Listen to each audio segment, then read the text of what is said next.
Break के बाद आप सभी दर्शकों का एक बार फिर से बहुत बहुत स्वागत। मैं हूं विकास नांगिया।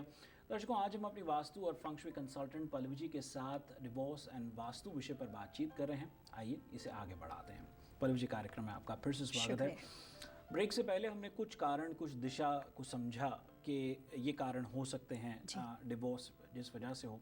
लेकिन ये बात आपने बड़ी अच्छी बोली कि ना रातों रात शादी होती है और ना ही रातों रात डिवोर्स होता है। जब नेगेटिविटी बढ़ जाती है तो ही डिवोर्स की परिस्थिति आती है। और पर इसके साथ एक जो कहावत जुड़ी है ना कि विनाश काले विपरीत बुद्धि। जब आदमी का दिमाग विपरीत नेगेटिविटी की ओर बढ़ता है तो फिर वो काम गलत ही करने लगता है। किन किन ऐसे पड़ावों को, क्या क्या ऐसे फेज़ हैं जिनको समझ जाना चाहिए कि ये फेज़ अब ऐसा आता जा रहा है या ऐसा रखरखाव है, वो कितना समय जो है लगता है डिट्यूरेट होने में। मान लीजिए कि अब ये स्विमिंग पूल की आपने उदाहरण दिया या आपने कुछ और ऐसी परिस्थिति होती है, वो कितने टाइम के दौरान धीरे धीरे धीरे एक दीमक की तरह परिस्थिति को खोखला कर देती है। साउथ वेस्ट कॉर्नर की क्वालिटी होती है, जैसे हर एस्ट्रोलॉजी के हिसाब से हर जो ग्रह होता है, प्लेनेट होता है, उसकी एक लाइफलाइन होती है। वो सर्टेन टाइम तक उसका अच्छा या बुरा प्रभाव करता है। वैसे साउथ वेस्ट कॉर्नर जब होता है वो 4 साल, 6 साल, 8 साल और 12 साल इवन नंबर के अंदर। वो इवन नंबर आपको साल के हिसाब से कैलकुलेट नहीं करना है। आप जिस साल से उस घर में रहने गए हो, उस ज़मीन पर रहने गए हो, तो अगर कुछ इस तरह के इवन नंबर के अंदर वो नेगेटिव इफ़ेक्ट को देना शुरू कर देता है। लेकिन अगर जो लोग इस तरह की परिस्थिति से फ़िलहाल गुज़र रहे हैं या उसको रोकना चाहते हैं, तो ये बात मैं ज़रूर कहना चाहूँगी कि जितनी हो सके उतनी पति पत्नी के बीच के सेपरेशन की चीज़ों को सॉल्व करके एक दूसरे के साथ रहने की पूरी कोशिश की जाए। दूसरी सबसे बड़ी व्यवस्था यह है कि ईश्वर ने जो दुनिया बनाई है उसमें जिस तरह से हम कल्चर को एक्सेप्ट करते हैं वो पूरी रॉन्ग मेथड है। दो देशों के बीच में परेशानी होती है तो मिलकर वार्तालाप करते हैं, कम्युनिकेशन करते हैं और मीटिंग करते हैं। हमारे कल्चर में जब कोई आदमी एक दूसरे के साथ नाराज़ होता है तो पहली बात बोलना बंद कर देता है, तो उससे क्या होता है कि सेपरेशन और ज़्यादा बढ़ जाता है।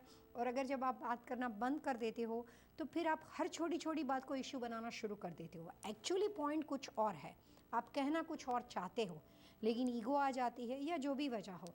तो जब एक दूसरे के साथ छत के अंदर होते हैं तब पहली बात जब मनमुटाव की शुरू होती है, किसी भी वजह से नाराज़गी होती है, तो अपनी बात दिल से खोल के उसको बताने के बजाय पहली बात बोलना बंद कर देते हैं, उसका मुंह देखना बंद कर देते हैं, उसको इग्नोर करना बंद कर देते हैं। देर सवेरे ये बात बढ़ते बढ़ते बहुत हद तक बढ़ जाती है और सेपरेशन वाली नौबत आ जाती है। तब जाके रियली डिवोर्स होने वाली बात होती है। तो फिर उस आदमी को हासिल करने के लिए उसको कैसे परेशान किया जाए उसकी कोशिश में लग जाते हैं। ये सारी चीज़ें ये है कि दिल से वो चाहते हैं उसके साथ रहना, लेकिन जो तौर तरीके हैं, वो हरकतें हैं, वो नेगेटिविटी की ओर जाती है। तो कई बार आदमी खुद के मन के भाव को समझ नहीं पाता है। अगर वही लेडी जब माँ बन जाती है और ऐसी बात जब अपने बेटे की ज़िंदगी में होती है तो उस वक्त वो कोशिश करती है कि बेटे और बहू को कैसे मिलाया जाए। लेकिन जब वो बात अपने हद तक होती है और पति पत्नी के बीच में होती है तब वो मैच्योरिटी के लेवल से निकल के वो एक बच्चों की तरह हरकतें शुरू कर देते हैं। तो इस तरह की नौबत में जो भी परिवार है, हम ये कहना चाहते हैं उनको कि रिलेशनशिप में जब डिफरेंस ऑफ ओपिनियन होते हैं तो एक दूसरे के साथ मिल के उसको सुलझाने के लिए बात करना आवश्यक होता है, ज़रूरी होता है। और घर के अंदर छोटे छोटे मनमुटाव होते रहते हैं, लेकिन उन छोटी छोटी बातों को पकड़ के कभी भी अपने बेडरूम तक नहीं लेके आना चाहिए और उसी बातों को पकड़ के उसी तरह से जिद्दी बन के या उसी नेगेटिविटी को अपने दिमाग में भर के एवरीडे पॉइजन घर में नेगेटिविटी नहीं क्रिएट करनी चाहिए।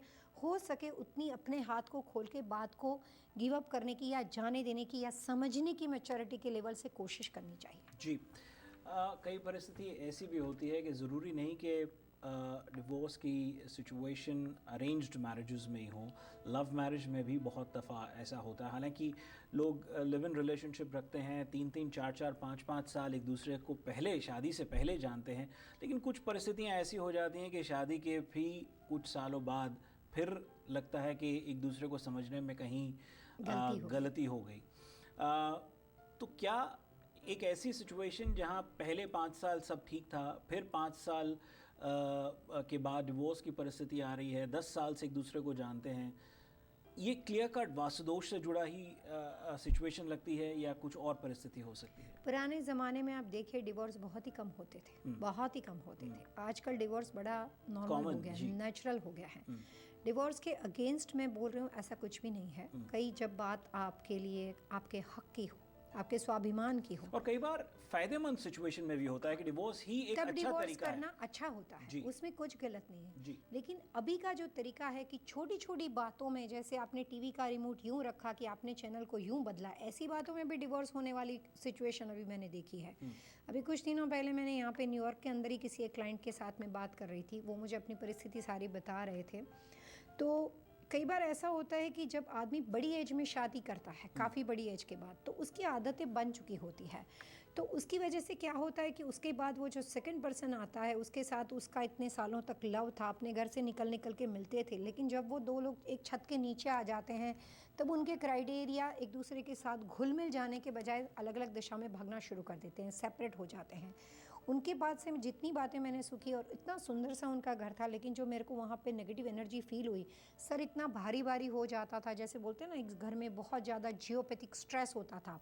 इतना सुंदर घर था, साउथ वेस्ट उसका पूरा खड्डे में था, बच्चों की भी शादियां नहीं हो रही है, और पेरेंट्स जो पति पत्नी थे वो भी अपने आप के साथ इतना दिल खोल के बात नहीं कर पाते हैं, और जिसकी वजह से कोई तरह की बैड हैबिट्स में भी उनके वाइफ फीमेल होने के बावजूद भी वो उस तरह की नेगेटिविटी की ओर चले गए हैं। और कंसल्टिंग हस्बैंड की ओर से था कि वाइफ को कुछ तरह की इस तरह की ड्रंक की आदत वगैरह पड़ गई है, because she is very emotional, और उसको रास्ता नहीं मिल रहा था। तो कई बार डिवोर्स ना होने के अलावा भी वो घर डिवोर्स की तरह ही हो जाता है, जिसका कोई मतलब नहीं बनता है। तो एक छत के अंदर आप 6 लोग या 4 लोग रहो और अलग अलग दिशा में सारे दौड़ो, इस तरह का माहौल हो, तो घर के एक मेंबर को, सदस्य को बैठ के उन सब को मिलाने के लिए, घर के अंदर पीस और हार्मनी क्रिएट करने के लिए वास्तु के प्रिंसिपल तो ज़रूर अपनाने चाहिए, और एक दूसरे के साथ प्रॉपर वैसे कम्युनिकेशन करना चाहिए। जी जी। क्या और ऐसा फोकस रहना चाहिए, तवज्जो देना चाहिए घर के रख रखाव में? आपने ब्रेक से पहले जो बेडरूम की परिस्थिति बताई, मैट्रेस अलग अलग की परिस्थिति बताई, उसके अतिरिक्त और ऐसा क्या रख रखाव पे फोकस कर, मिरर की आपने बात करी, उसके अतिरिक्त क्या और ऐसे एस्पेक्ट्स हैं जिन पर ज़्यादा ध्यान देना चाहिए? कंस्ट्रक्शन स्ट्रक्चर के अनुसार जिन घरों के अंदर घर का जो किचन है वो अगर साउथ वेस्ट में बना हुआ हो, तो ऐसे घरों के अंदर रिलेशनशिप में डिस्प्यूट के साथ साथ डिवोर्स तक की नौबत आने के चांसेस बढ़ जाते हैं। और सेकंड सबसे बड़ा वास्तुदोष जो मैंने देखा हुआ है वो ये है कि जिन लोगों के घरों का जो कार गराज, यानी कि जो गराज पोजीशन है, वो अगर साउथ वेस्ट को फेस करती हो, तो उन घरों में रहने वाले बड़े परिवार के लोगों में आपसी रिलेशनशिप में माता पिता के साथ, भाई बहन के साथ, पति पत्नी के साथ, वहाँ पे लोनली आदमी फील करता है, लेकिन एक अच्छा रिश्ता बन नहीं पाता है। लेकिन कई बार थर्ड पर्सन के साथ बहुत अच्छा रिलेशन होता है, अपने लोगों के साथ अच्छा नहीं होता है। जब आप बहुत ज़्यादा गुस्से में आके सेपरेशन लेते हो, अलग रहने चले जाते हो, अलग दिशा में सोचते हो, तब आपको ये लगता है कि जितने वेल विशर उस ख़राब सिचुएशन में लगते थे, जो आपको डिवोर्स देने की सलाह देते थे, वही लोगों का बाद में आपको पता चल जाता है कि इसमें से कोई लोग आपके बेनिफिट के लिए नहीं बोल रहे थे। सब अपने अपने हिसाब से, अपने अपने दिमाग से कहीं ना कहीं कोई भी तरह की नेगेटिविटी को आपके साथ शेयर कर रहे थे। एक छत में रहने वाले पति पत्नी ही जानते हैं कि उनके रिलेशनशिप में प्यार, लव, उनकी फीलिंग, उनके इमोशन वो ज़्यादा है कि जो नेगेटिविटी, जो नफ़रत और जो कड़वाहट वो करके छोटी छोटी ज़िंदगी पे, आम तौर की ज़िंदगी में इकट्ठी करते हैं, वो कड़वाहट को ज़्यादा इम्पोर्टेंस देना है कि उस इमोशन और फीलिंग को ज़्यादा इम्पोर्टेंस देना है जिस रिश्ते से वो बंधे हुए हैं। जी पल्लवी जी, तरह तरह की ईमेल्स आती हैं, तरह तरह के लोग हमसे अपनी सिचुएशन शेयर करते हैं, और कहीं ना कहीं हमने ये भी पाया कि वो संबंधित, मुझे याद है कि उस समय पहले कुछ ऐसा परिस्थिति थी जहाँ कपल का काम भी एक साथ था, और ये सिचुएशन रही कि घर पे बड़ा अच्छा रहते थे, एक दूसरे की तरफ प्यार रहता था और सारा कुछ था, और काम पर जाते थे तो वहाँ एक दूसरे के साथ मनमुटाव होता था।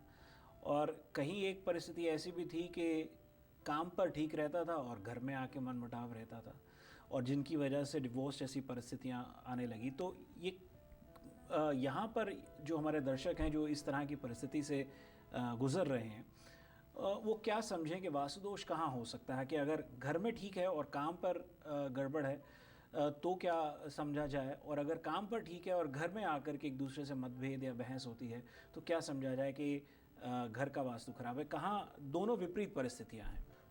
अगर आप किसी के लिए जॉब करते हो और आपके बिजनेस लोकेशन पे जाके आपके डिफरेंस ऑफ ओपिनियन बहुत बढ़ जाते हैं, तो उस वक्त उस जगह का वास्तु इफेक्ट नहीं करता है, आपके घर की नेगेटिविटी आपको इफेक्ट करती है। ठीक है। लेकिन अगर आप उस प्रॉपर्टी को ओन करते हो, आपका खुद का बिजनेस है और आप पति पत्नी दोनों जाके उस लोकेशन को मैनेज करते हो, और किसी भी वजह से काम करने की अलग अलग लाइफस्टाइल और वर्किंग स्टाइल की वजह से कोई भी तरह का मनमुटाव या सेपरेशन पड़ता हो, तो ऐसा पॉसिबल है कि सिर्फ ना कि घर का वास्तु, लेकिन उस बिज़नेस लोकेशन का वास्तु भी उनके ऊपर इफ़ेक्ट करता है। हमारे पास ये तो हमारे लिए एवरीडे की बात है, रोज़ इस तरह के किस्से आते हैं। तो जब कभी भी हमें लगता है कि पति पत्नी के रिलेशनशिप में इतने डिफरेंस ऑफ ओपिनियन है, तो हमारी पहली कोशिश रहती है कि दोनों के पास अलग अलग तरह की बिज़नेस लोकेशन हो।